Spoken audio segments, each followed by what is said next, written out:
O que acontece quando a intimidade morre dentro de um casamento?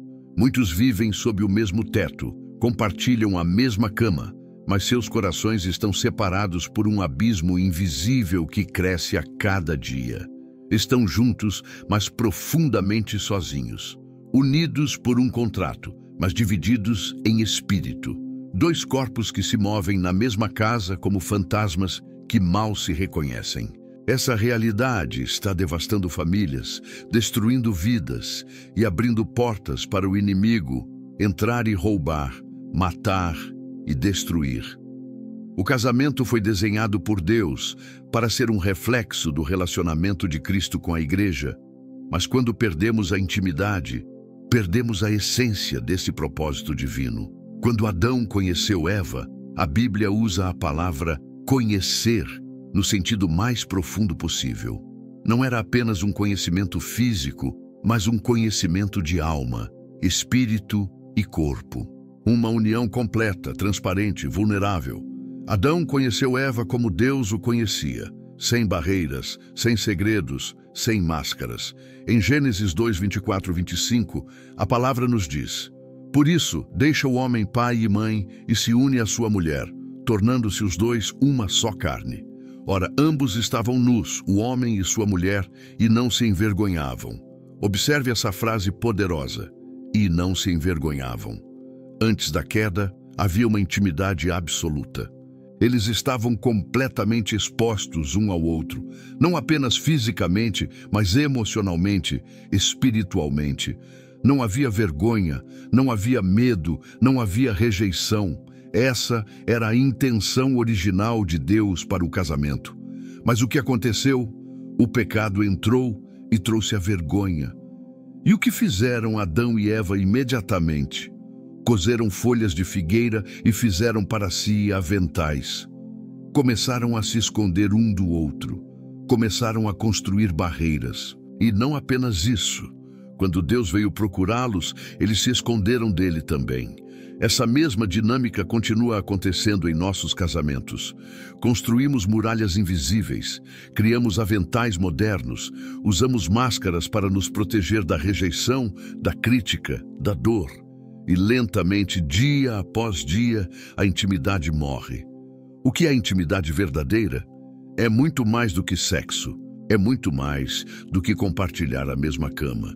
Intimidade vem da palavra latina íntimos, que significa o mais interior. É conhecer e ser conhecido no lugar mais profundo do seu ser.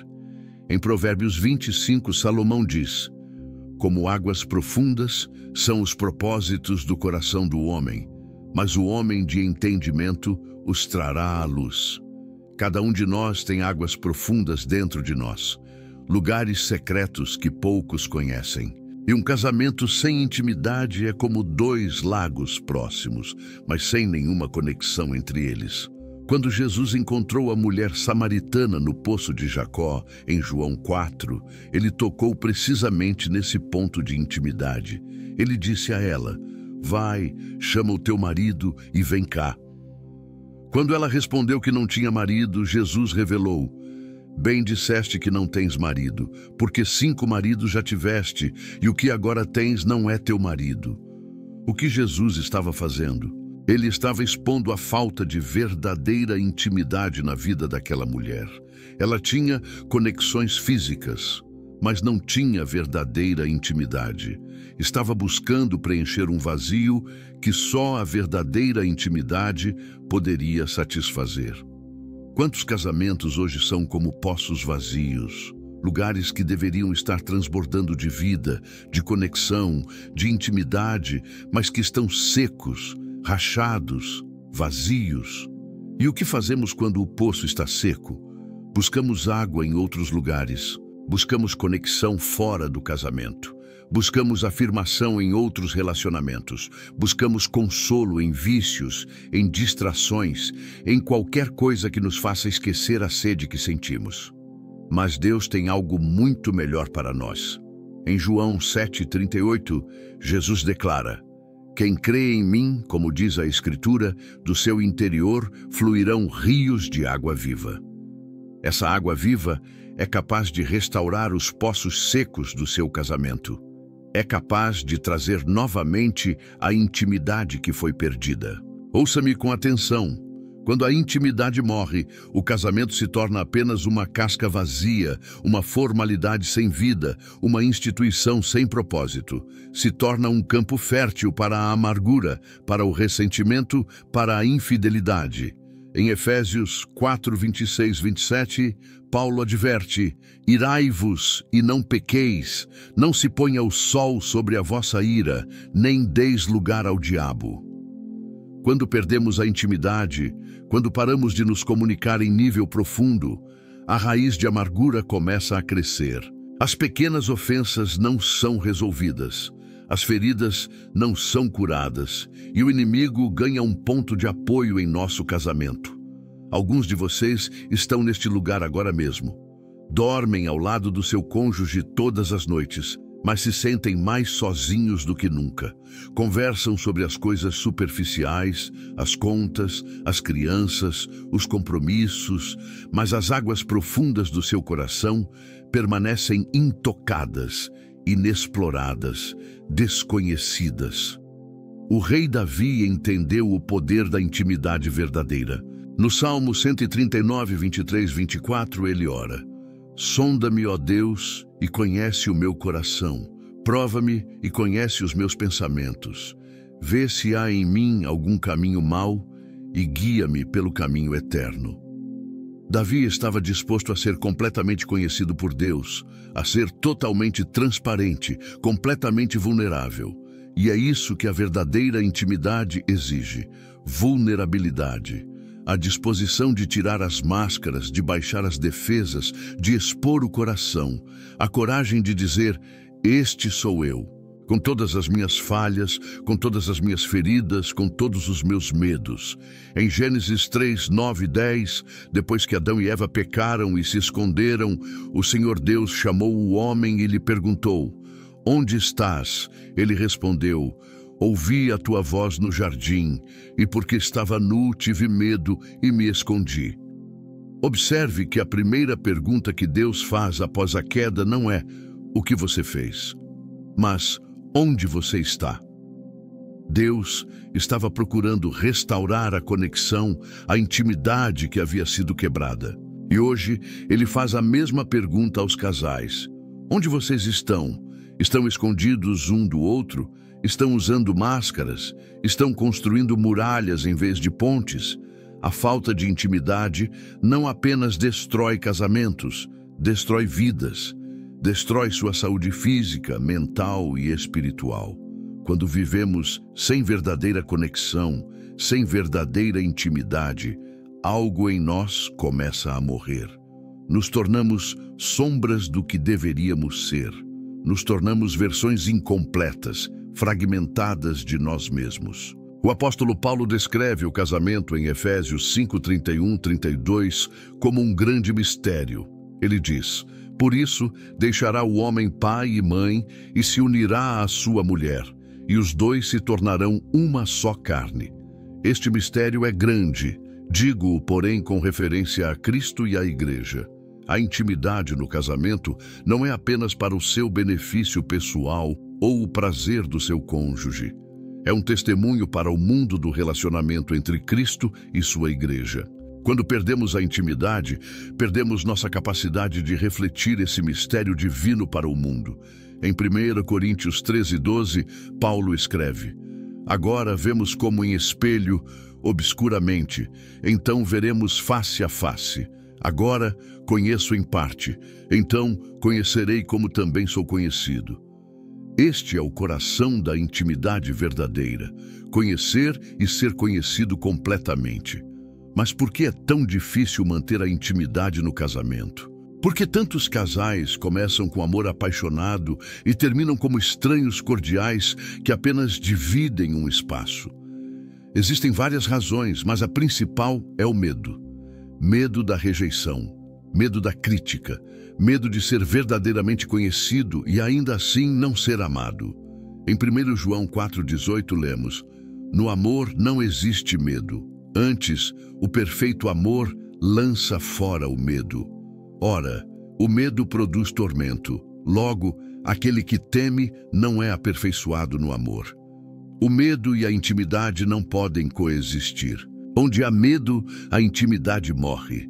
Pense no jardim novamente. Adão disse: "Tive medo e me escondi." O medo o levou a se esconder não apenas de Deus, mas também de Eva. O medo nos faz construir muralhas, criar distância, estabelecer barreiras.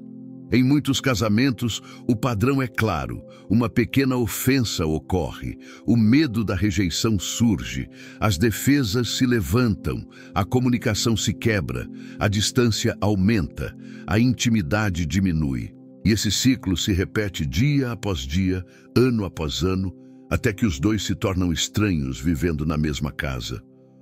O rei Salomão, em Cantares 2,15, nos adverte: "Apanhai-nos as raposinhas, que devastam os vinhedos, porque as nossas vinhas estão em flor."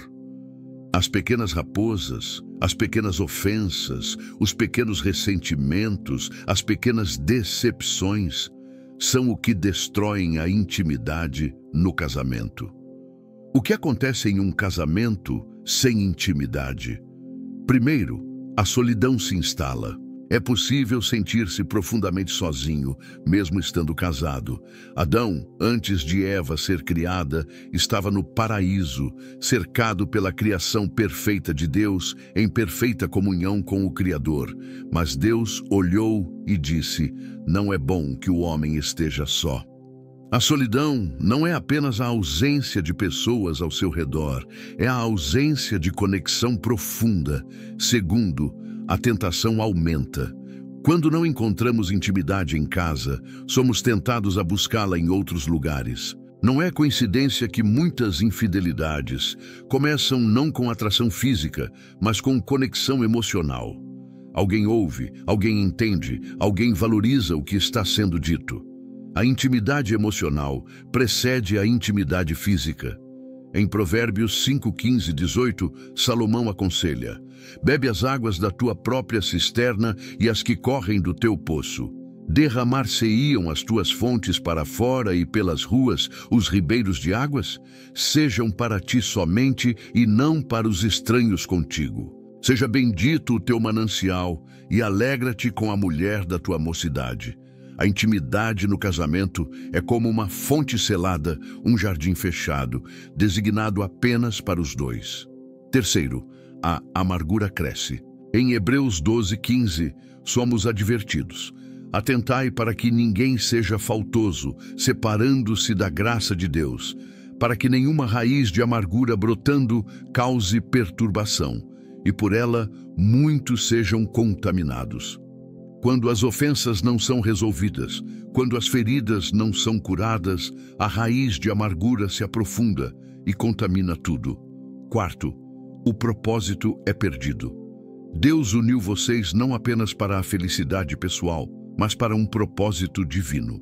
Em Eclesiastes 4:9-12, lemos: "Melhor é serem dois do que um, porque tem melhor paga do seu trabalho. Porque se caírem, um levanta o companheiro. Ai, porém, do que estiver só, pois caindo não haverá quem o levante. Também, se dois dormirem juntos, eles se aquentarão. Mas um só como se aquentará? Se alguém quiser prevalecer contra um, os dois lhe resistirão. O cordão de 3 dobras não se rebenta com facilidade." Sem intimidade, essa força unida é perdida. O inimigo pode atacar cada um individualmente, em vez de enfrentar a força unida de dois que estão em harmonia. E quinto, talvez o mais devastador de tudo: a imagem de Deus é distorcida. O casamento deveria ser um reflexo do relacionamento de Cristo com a Igreja, um relacionamento de intimidade perfeita, amor incondicional e graça abundante. Quando a intimidade morre no casamento, essa imagem é distorcida e o testemunho é comprometido. No livro de Malaquias, Deus expressa sua frustração com Israel por causa da quebra de aliança nos casamentos. Em Malaquias 2:13-14, lemos: "Ainda fazeis isto, cobris o altar do Senhor de lágrimas, de choro e de gemidos, ele já não olha para a oferta, nem a aceita com prazer da vossa mão. E perguntais, por quê? Porque o Senhor foi testemunha entre ti e a mulher da tua mocidade, com a qual tu foste desleal, sendo ela a tua companheira e a mulher da tua aliança.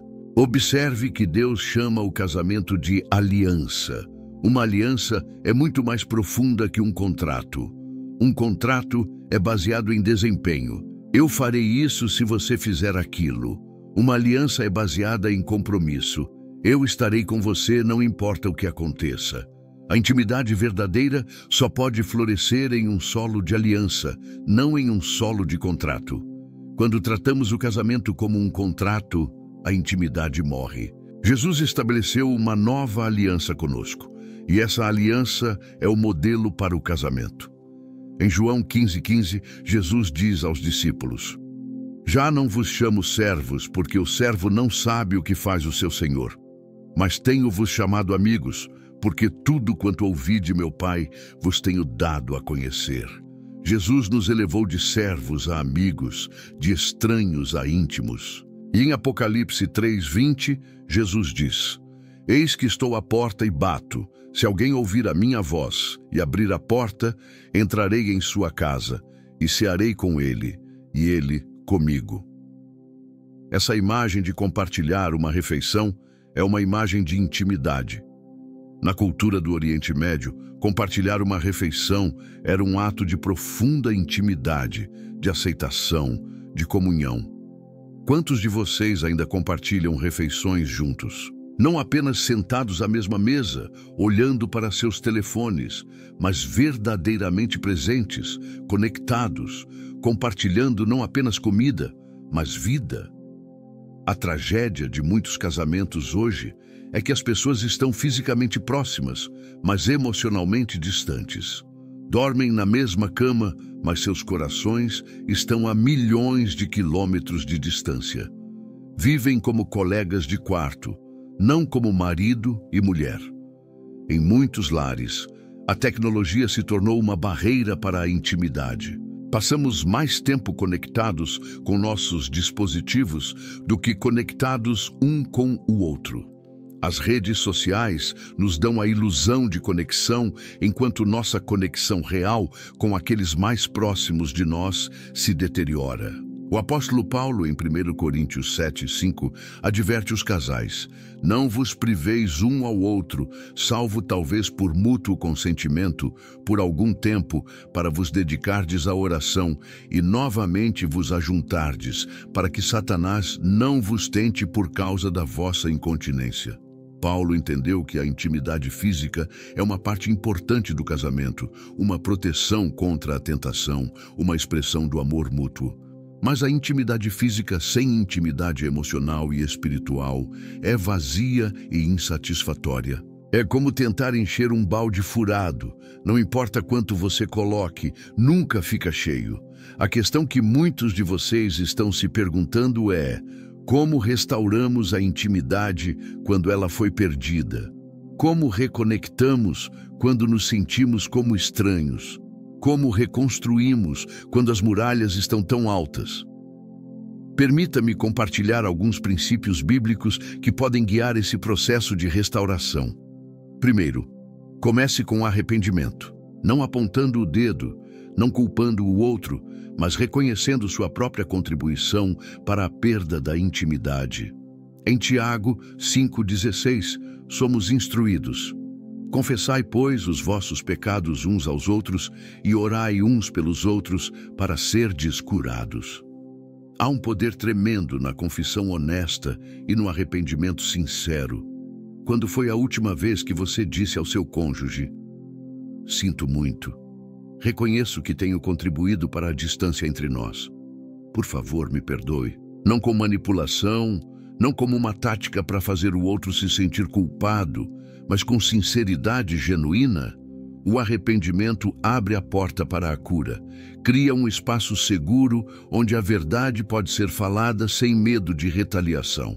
No livro de Oséias, vemos uma poderosa imagem de restauração da intimidade. Oséias Foi instruído por Deus a se casar com uma mulher que seria infiel a ele, Gomer. Depois que ela o traiu e o abandonou, Deus instruiu Oséias a buscá-la novamente e restaurar o casamento. Em Oséias 2, 14 e 15, Deus diz: Por isso, eis que eu a atrairei, e a levarei para o deserto, e lhe falarei ao coração. E lhe darei as suas vinhas dali e o vale de Acor por porta de esperança. Ali ela responderá como nos dias da sua mocidade, e como no dia em que subiu da terra do Egito. Observe a frase, falarei ao coração. Isso é intimidade. Não é apenas transmitir informações, mas falar de coração para coração. É compartilhar não apenas fatos, mas sentimentos, sonhos, medos, esperanças. Muitos casais se comunicam apenas no nível da informação, horários, compromissos, contas, mas raramente se comunicam no nível do coração. O segundo princípio é a vulnerabilidade. A intimidade requer vulnerabilidade, requer a coragem de ser visto como realmente é, sem máscaras, sem pretensão, sem defesas. Em 2 Coríntios 6, 11 e 13, Paulo escreve aos Coríntios: Ó Coríntios, a nossa boca está aberta para vós, o nosso coração está dilatado. Não estáis estreitados em nós, mas estáis estreitados em vossos próprios afetos. Ora, em recompensa disto, falo como a filhos, dilatai-vos também vós. Paulo está falando de vulnerabilidade, de abrir o coração, de ampliar o espaço para o outro. A vulnerabilidade é difícil, porque nos expõe ao risco de sermos feridos. Mas sem vulnerabilidade, a intimidade é impossível. É como tentar nadar sem entrar na água.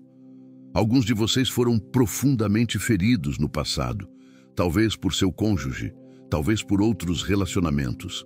E vocês construíram muralhas altas e grossas ao redor do seu coração para se proteger. Mas essas mesmas muralhas que mantêm a dor fora também mantêm a intimidade fora. Em Provérbios 4, 23, Salomão nos adverte: sobre tudo o que se deve guardar, guarda o teu coração, porque dele procedem as fontes da vida. Sim, devemos guardar nosso coração, mas guardar não significa fechar completamente. Significa ser seletivo, ser sábio, ser cauteloso, mas ainda permitir acesso. O terceiro princípio é o perdão. A intimidade não pode crescer em um solo de ressentimento. O perdão é essencial para a restauração da intimidade. Em Efésios 4, 31, 32, Paulo nos instrui: longe de vós toda amargura e cólera e ira e gritaria e blasfêmias, e bem assim toda malícia. Antes, sede uns para com os outros benignos, compassivos, perdoando-vos uns aos outros, como também Deus em Cristo vos perdoou. O perdão não é um sentimento, é uma escolha, é uma decisão de liberar o outro da dívida que você sente que ele tem com você.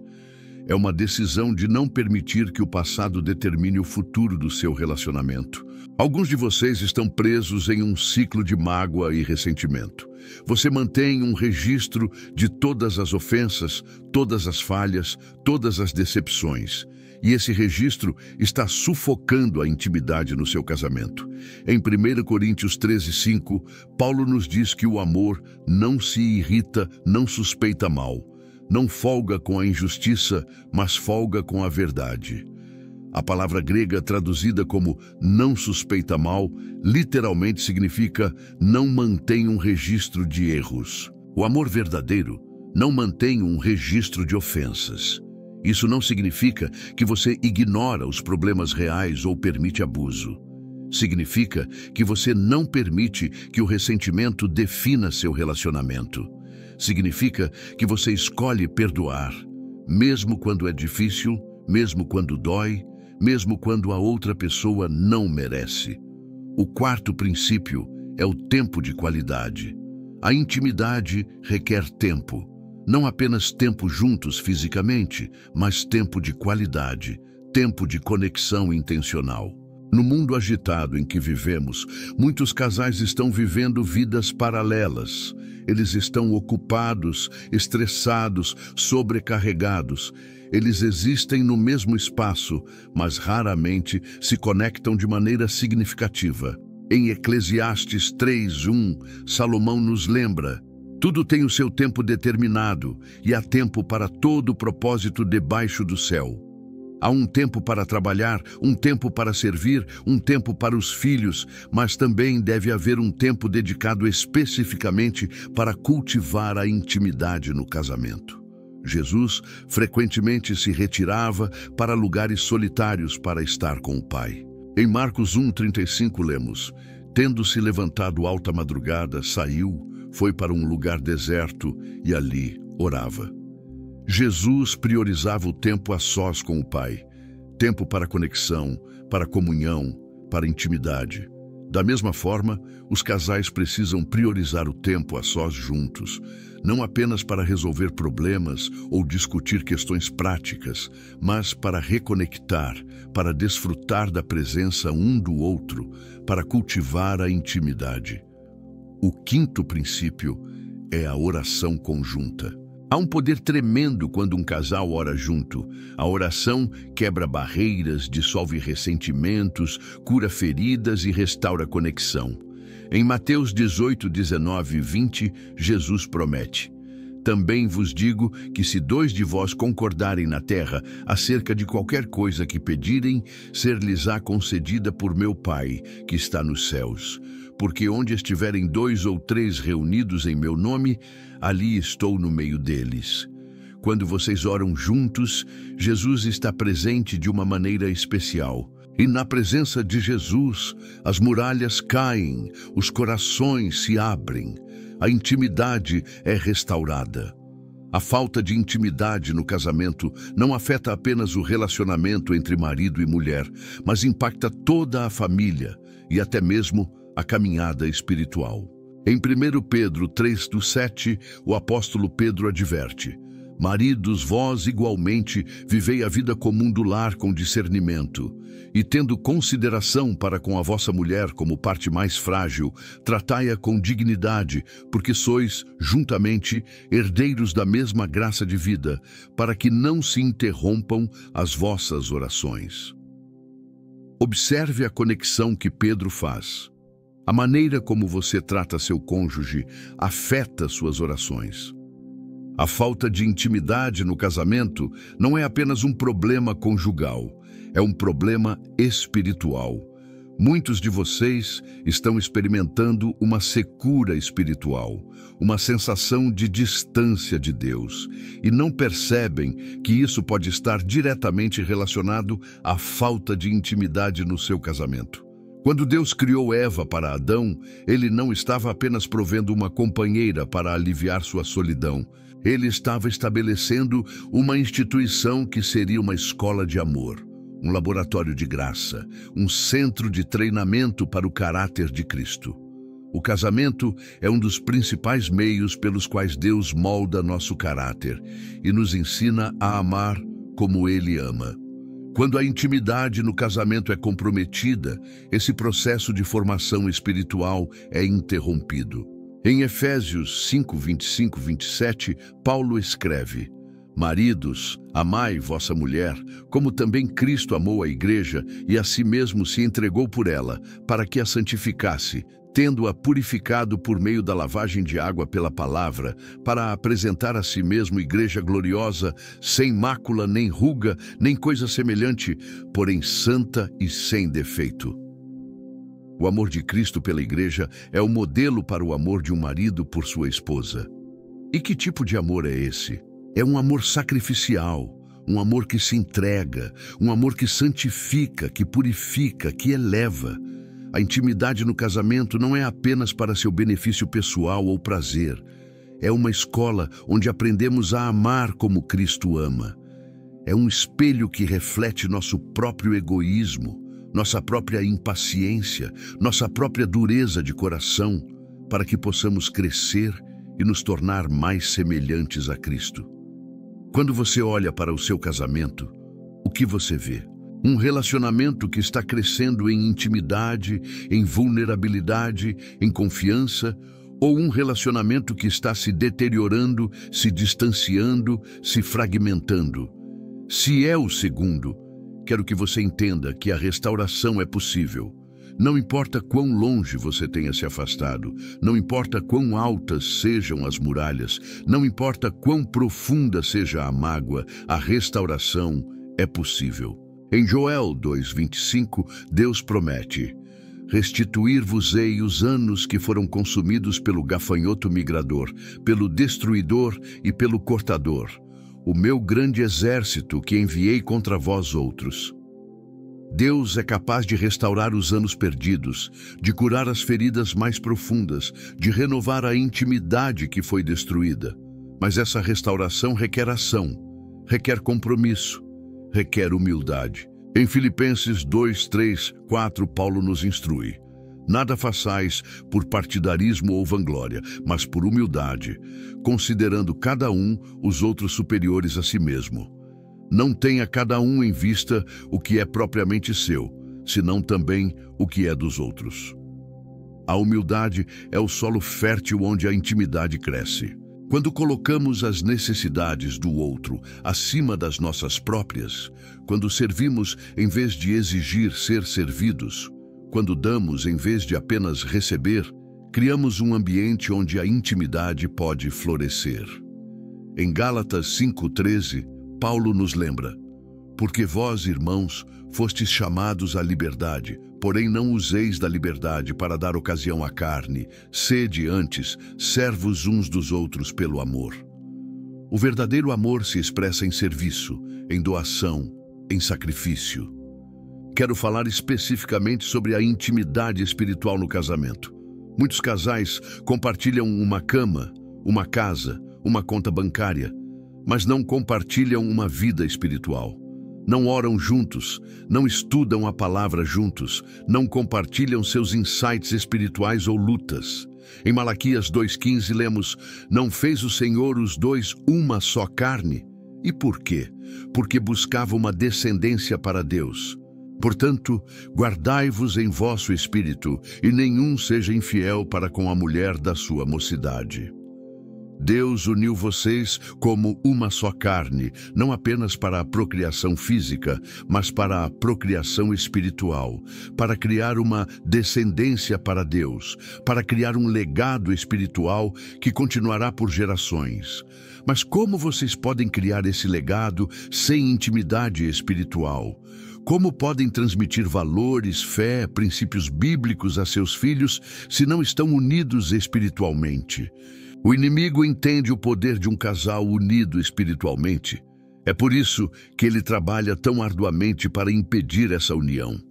Ele sabe que quando um homem e uma mulher estão unidos, não apenas em corpo e alma, mas também em espírito, eles se tornam uma força poderosa para o reino de Deus. Em 1 Coríntios 7:5, Paulo adverte: não vos priveis um ao outro, salvo talvez por mútuo consentimento, por algum tempo, para vos dedicardes à oração e novamente vos ajunte. Newster.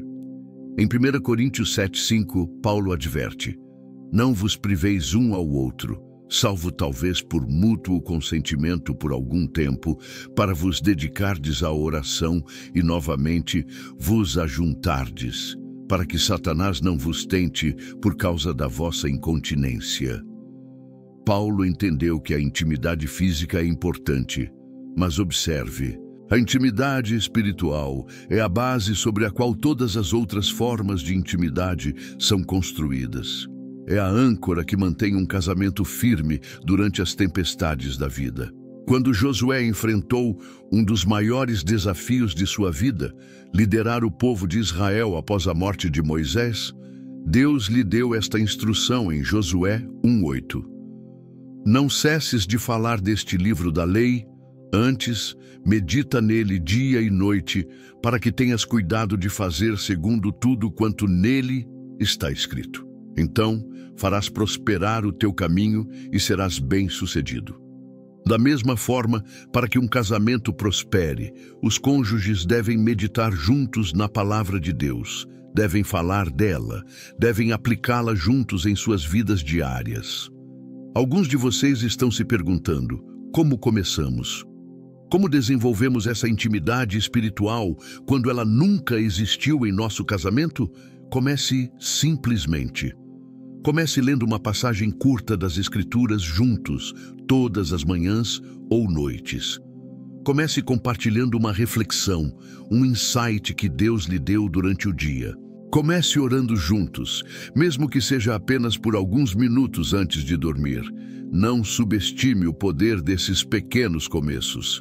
Como diz em Zacarias 4:10, pois quem despreza o dia dos humildes começos? A jornada de 1000 quilômetros começa com um único passo. E a jornada para a intimidade profunda no casamento começa com pequenos atos de abertura, de vulnerabilidade, de conexão espiritual. Não é coincidência que a Bíblia usa a linguagem matrimonial para descrever nosso relacionamento com Deus. Somos chamados de noiva de Cristo. O céu é descrito como um banquete de casamento. Jesus se refere a si mesmo como o noivo. Por quê? Porque o casamento é a metáfora mais poderosa que temos para entender a intimidade que Deus deseja ter conosco.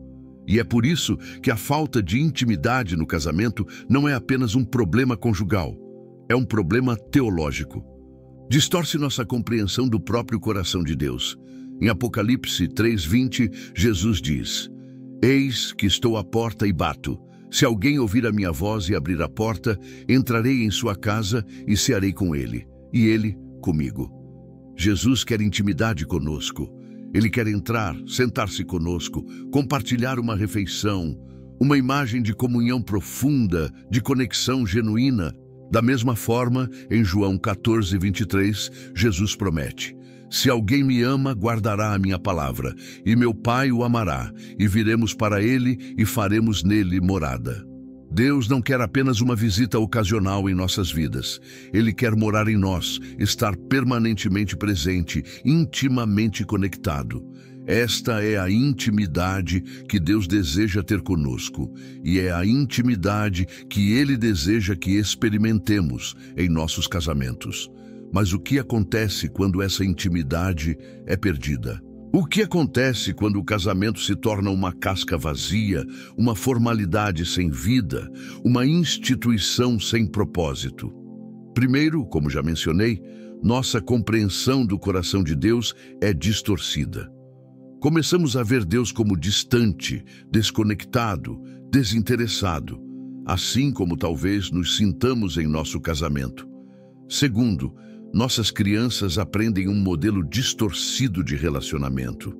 Elas não apenas ouvem o que dizemos, elas observam como vivemos. E quando veem um casamento sem intimidade, sem conexão genuína, sem amor verdadeiro, isso molda sua compreensão do que é o casamento, do que é o amor, do que é o relacionamento. Em Deuteronômio 6:6-7, Moisés instrui os israelitas: estas palavras que hoje te ordeno estarão no teu coração, tu as inculcarás a teus filhos, e delas falarás assentado em tua casa, e andando pelo caminho, e ao deitar-te, e ao levantar-te.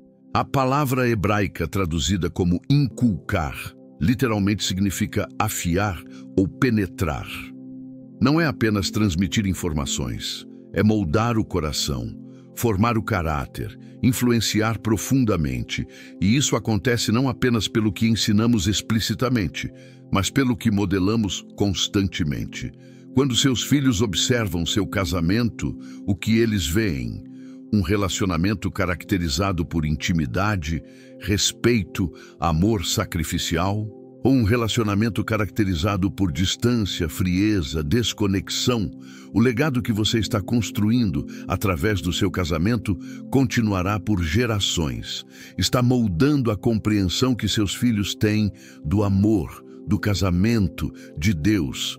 Terceiro, nosso testemunho é comprometido. Em João 13:35, Jesus diz: nisto conhecerão todos que sois meus discípulos, se tiverdes amor uns aos outros.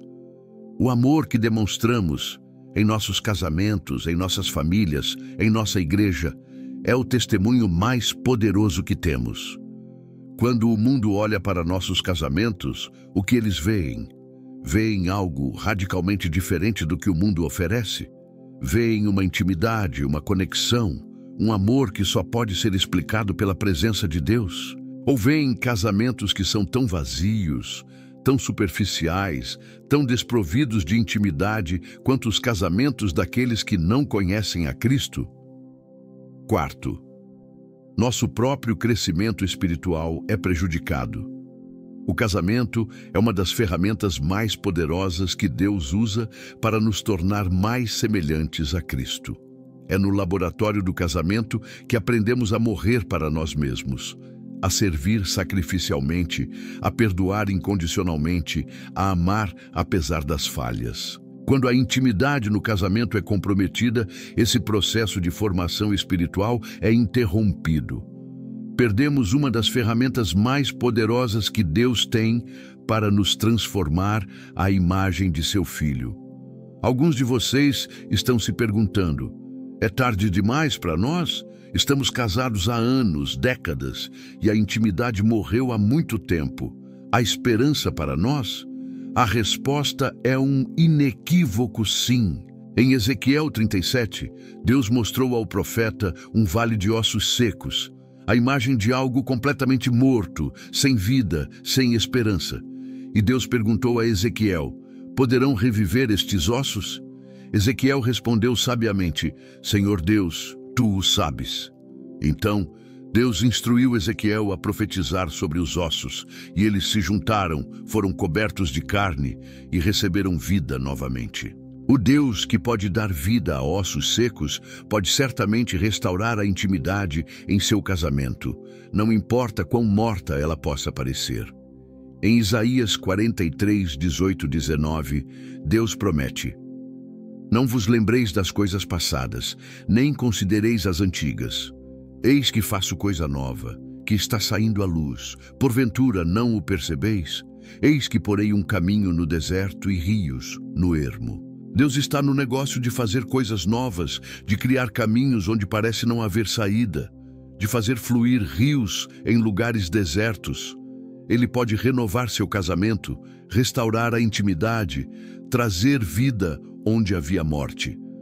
Mas para que isso aconteça, você precisa estar disposto a fazer mudanças significativas. Você precisa estar disposto a baixar as defesas, a se tornar vulnerável, a perdoar, a se arrepender, a investir tempo e energia na reconstrução da intimidade. Em Lamentações 3, 22, 23, Jeremias declara: as misericórdias do Senhor são a causa de não sermos consumidos, porque as suas misericórdias não têm fim, renovam-se cada manhã. Grande é a tua fidelidade. Cada manhã é uma nova oportunidade. Cada dia é um novo começo. Não importa quão distante você tenha se afastado, não importa quão fria tenha se tornado a relação. Hoje pode ser o dia em que você começa a reconstruir a intimidade em seu casamento. Deixe-me compartilhar algumas estratégias práticas para restaurar a intimidade no casamento. Primeiro, crie tempo intencionalmente para a conexão. Não apenas tempo juntos fazendo atividades, mas tempo dedicado especificamente para se reconectar em um nível profundo. Isso pode ser um encontro semanal, uma caminhada diária, um tempo antes de dormir. O importante é que seja regular e protegido. Em Marcos 6:31, Jesus diz aos discípulos: vinde vós particularmente a um lugar deserto e descansai um pouco. Jesus entendeu a importância de se afastar das pressões e demandas da vida cotidiana para descansar, reconectar, recarregar. Da mesma forma, os casais precisam de tempo longe das pressões e demandas dos filhos, do trabalho, da tecnologia, para se reconectarem, para reacender a intimidade que foi perdida. Segundo, pratique a comunicação vulnerável. Isso significa compartilhar não apenas informações, mas emoções, medos, esperanças, sonhos. Significa fazer perguntas que vão além do superficial. Como você realmente está? O que está em seu coração hoje? O que o preocupa? o que o anima. Em João 4, Jesus se engajou em uma conversa profundamente vulnerável com a mulher samaritana. Ele não ficou na superfície. Ele entrou nas águas profundas da vida dela, expondo as feridas, oferecendo cura. Terceiro, restabeleça o toque físico não sexual. Muitos casais caem em um de dois extremos. Ou o toque se torna exclusivamente sexual, ou desaparece completamente. Ambos são prejudiciais para a intimidade. Reintroduza o toque não sexual em seu relacionamento. Segurar as mãos, abraçar, massagear os ombros, sentar-se juntos no sofá.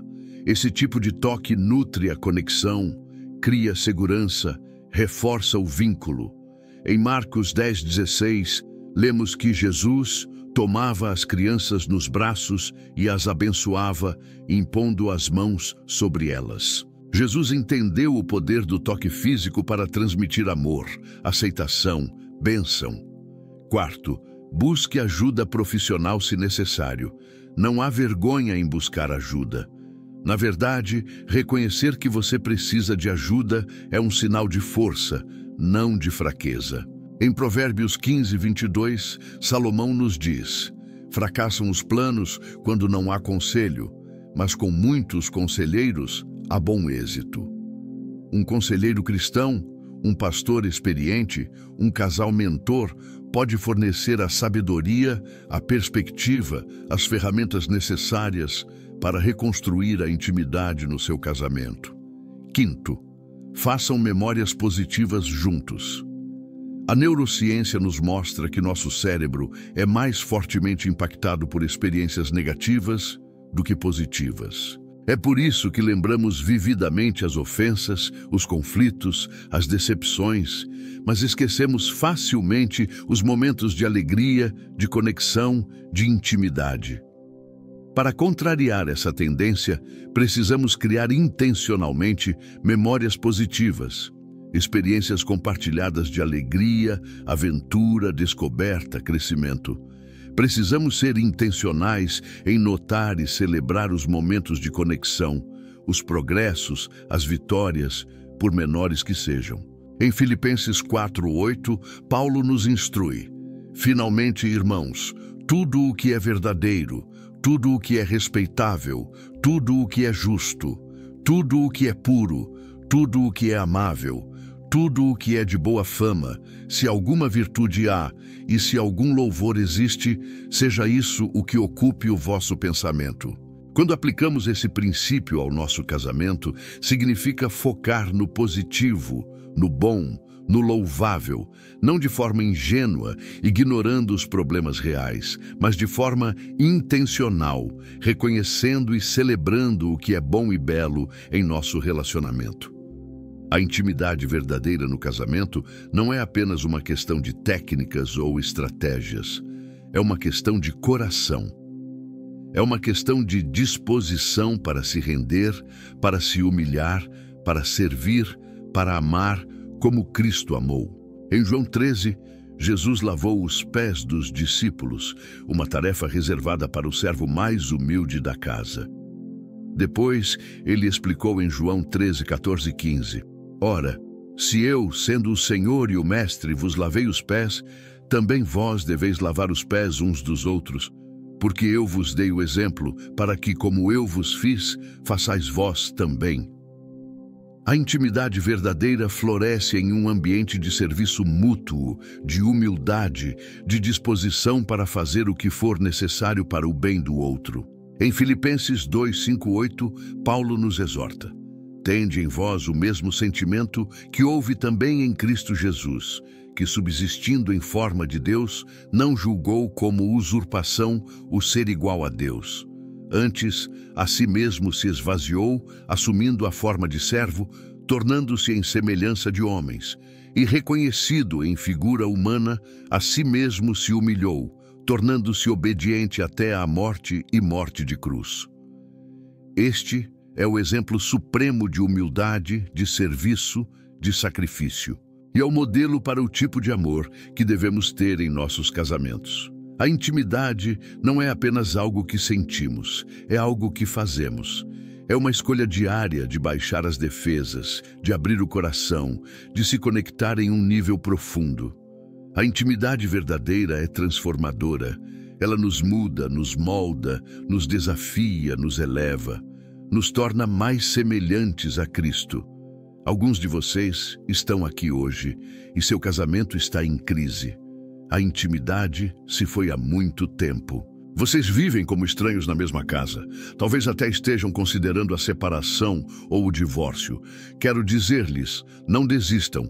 Não joguem fora o que Deus uniu, a esperança, a cura, a restauração.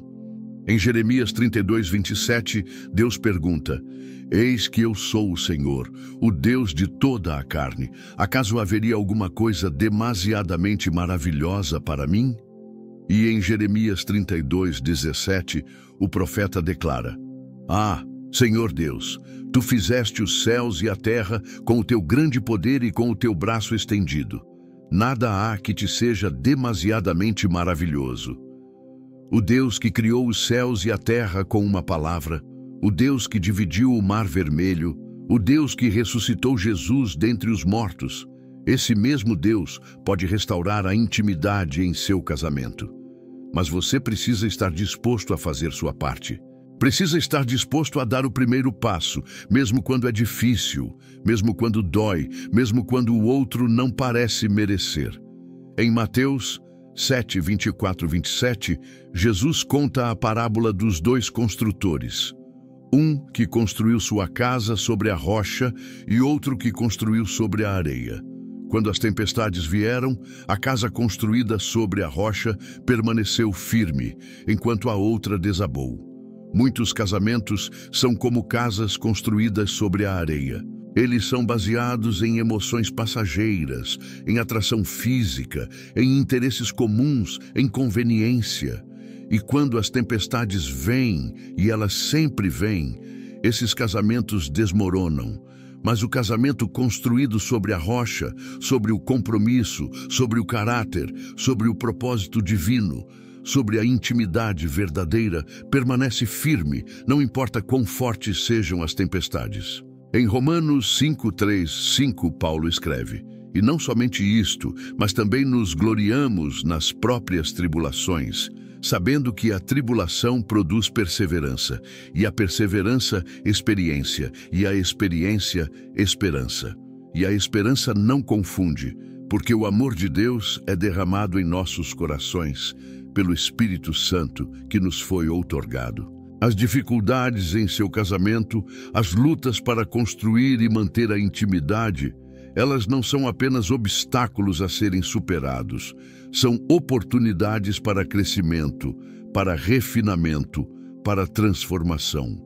Quando você persevera através das dificuldades, quando escolhe amar mesmo quando não sente amor, quando escolhe perdoar mesmo quando a ofensa ainda dói, quando escolhe se tornar vulnerável mesmo quando tem medo, você está crescendo, está se tornando mais forte, está se tornando mais semelhante a Cristo. A intimidade verdadeira no casamento não é para os fracos. Requer coragem, requer compromisso, requer uma visão que vai além do momento presente, além dos sentimentos passageiros, além das circunstâncias difíceis. Em 2 Coríntios 4:16-18, Paulo nos encoraja. Por isso, não desanimamos. Pelo contrário, mesmo que o nosso homem exterior se corrompa, contudo, o nosso homem interior se renova de dia em dia.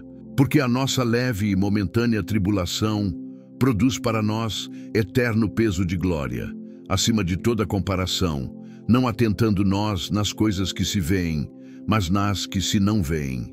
Porque as que se veem são temporais, e as que se não veem são eternas. A luta pela intimidade em seu casamento pode parecer difícil, pode parecer interminável, mas é uma leve e momentânea tribulação comparada ao eterno peso de glória que ela produz em você, em seu cônjuge, em seus filhos, nas gerações futuras, no reino de Deus. Não olhe apenas para o que se vê, as lutas, as feridas, as decepções. Olhe para o que não se vê, a transformação do seu coração, o refinamento do seu caráter, o cumprimento do propósito de Deus para o seu casamento. A intimidade no casamento é como uma planta delicada. Ela não cresce por acidente, requer cuidado intencional, nutrição constante, proteção vigilante. Em Provérbios 24, 30, 34, Salomão escreve: passei junto ao campo do preguiçoso e junto à vinha do homem falto de entendimento. Eis que tudo estava cheio de espinhos, e a sua superfície coberta de urtigas, e a sua parede de pedras em ruínas. Tendo-o visto, considerei, e olhando-o, recebi instrução. Um pouco para dormir, um pouco para tosquenejar, um pouco para encruzar os braços em repouso. Assim sobrevirá a tua pobreza como um ladrão, e a tua necessidade como um homem armado.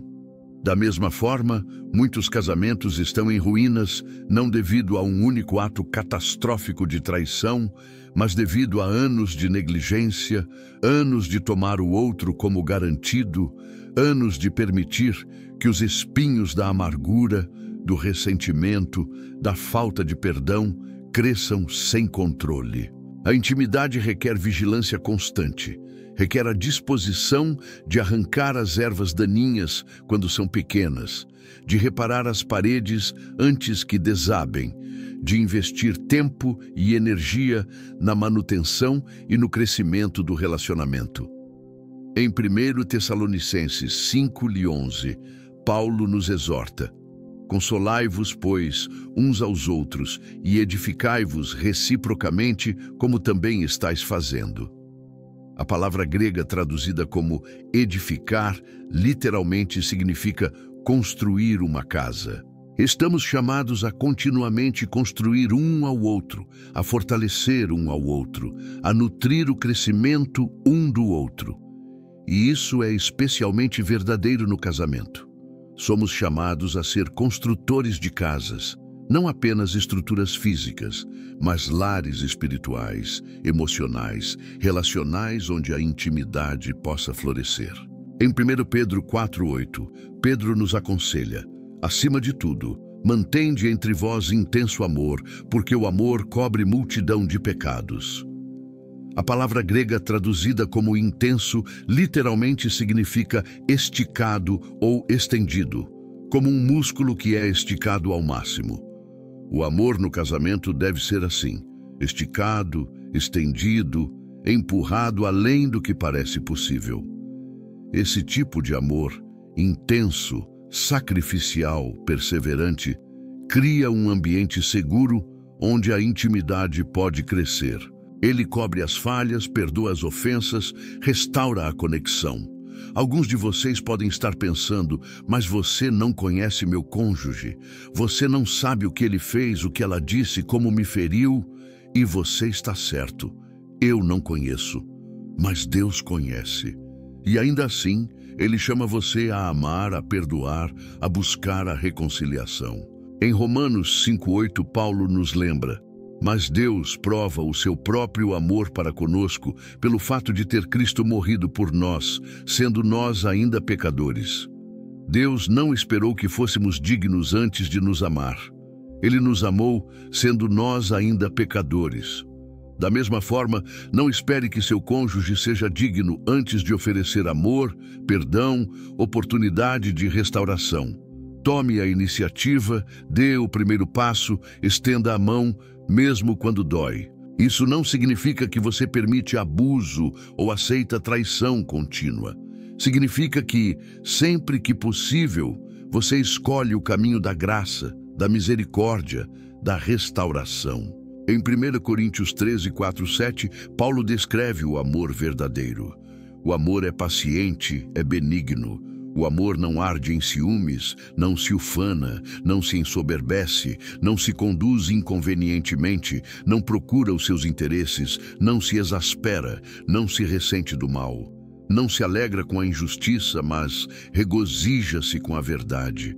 Tudo sofre, tudo crê, tudo espera, tudo suporta. Este é o tipo de amor que cria e mantém a intimidade no casamento.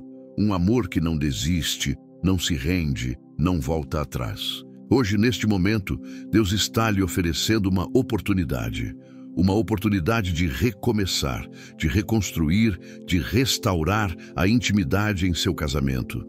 Em Joel 2, 25, 26, Deus promete: restituir-vos-ei os anos que foram consumidos pelo gafanhoto migrador, pelo destruidor e pelo cortador, o meu grande exército que enviei contra vós outros.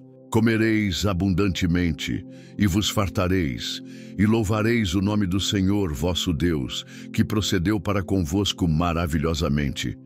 E o meu povo jamais será envergonhado. Hoje Deus está quebrando o jugo de vergonha sobre sua vida e seu casamento. Hoje Ele está quebrando os ciclos destrutivos que têm sufocado a intimidade em seu relacionamento. Hoje, Ele está trazendo cura para as feridas profundas, restauração para os anos perdidos, esperança para o futuro. Hoje o Espírito Santo está derramando um novo óleo de unção sobre seu casamento, capacitando-o a amar como nunca amou antes, a perdoar como nunca perdoou antes, a se conectar como nunca se conectou antes. Hoje você está sendo liberto do medo que o tem mantido preso, da amargura que tem envenenado seu coração, das mentiras que têm distorcido sua percepção. Hoje você está recebendo uma nova visão para seu casamento. Uma visão de intimidade profunda, de conexão genuína, de propósito divino. Você não é definido pelos fracassos do passado. Você não é condenado a repetir os mesmos padrões destrutivos. Você não está preso a um casamento sem intimidade. Em 2 Coríntios 5,17, Paulo declara: e assim, se alguém está em Cristo, é nova criatura. As coisas antigas já passaram, eis que se fizeram novas. Esta promessa se aplica não apenas a indivíduos, mas também a casamentos. Em Cristo, seu casamento pode se tornar novo. As coisas antigas podem passar. A intimidade pode ser restaurada. Em Filipenses 1,6, Paulo afirma: estou plenamente certo de que aquele que começou boa obra em vós há de completá-la até ao dia de Cristo Jesus. O Deus que começou uma boa obra em seu casamento não desistiu. Ele está trabalhando mesmo quando você não pode ver. Ele está movendo montanhas, mesmo quando o caminho parece bloqueado. Ele está restaurando a intimidade, mesmo quando parece impossível. Levante-se e caminhe naquilo que Deus já declarou sobre a sua vida e seu casamento. Levante-se na autoridade que você tem como filho de Deus. Levante-se na fé que move montanhas, que abre mares, que ressuscita mortos. Não temas, porque eu sou contigo. Não te assombres, porque eu sou o teu Deus. Eu te fortaleço e te ajudo, e te sustento com a minha destra fiel. Isaías 41:10. Seu casamento não é um caso perdido. Sua intimidade não está morta, além da possibilidade de ressurreição. Seu relacionamento não está além do alcance do poder restaurador de Deus. Levante-se e caminhe naquilo que Deus já declarou sobre a sua vida.